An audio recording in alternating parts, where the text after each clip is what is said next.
કે એક સાસુમાં હતા, એને ત્યાં વહુ પરણીને આવી. વહુને ઘરે સવારે શિરામણનો રિવાજ, સવારે ખાય. અહીંયા કોઈ સવારે ખાય નહીં, મા દીકરો એકલા રહે. રાતના જમ્યા એ પછી સીધું લંચમાં ખાવાનું બપોરનું. તો થોડા દિવસ તો ચાલ્યું, પછી વહુને એમ થયું કે આ તો આમ તો નહીં જીવાય, રોજ સવારે ભૂખ લાગે ને છેક જમવા સુધી રાહ જોવાની.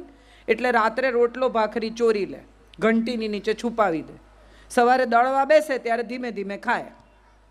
એક દિવસ સાસુમાં વહેલા ઉઠી ગયા, એ દળવા બેસી ગયા. એણે જોયું કે આ તો ઘંટીની નીચે વાડકી છુપાવેલી છે ને એમાં તો ભાખરી છે. એને થયું અરે બિચારી લુખ્ખી ભાખરી ખાય છે. બીજા દિવસથી ગોળ મૂકવા માંડ્યા કે હશે બિચારી, કહી નથી શકતી ને. વહુને એમ થયું કે મારો વર જ મૂકતો હોય ને, આટલું વાલ તો બીજું કોઈ કરે જ નહીં, સાસુ તો સારી હોય જ નહીં. એટલે એણે બી વળી એના વરને એમ કે અરે વાહ કેટલું સરસ. વરને એમ થયું કે હશે જે વાતે ખુશ થઈએ છોડો ને. થોડા દિવસ નહીં, થોડા વરસ આવું ચાલ્યું. વહુને ઘેર વહુ આવી.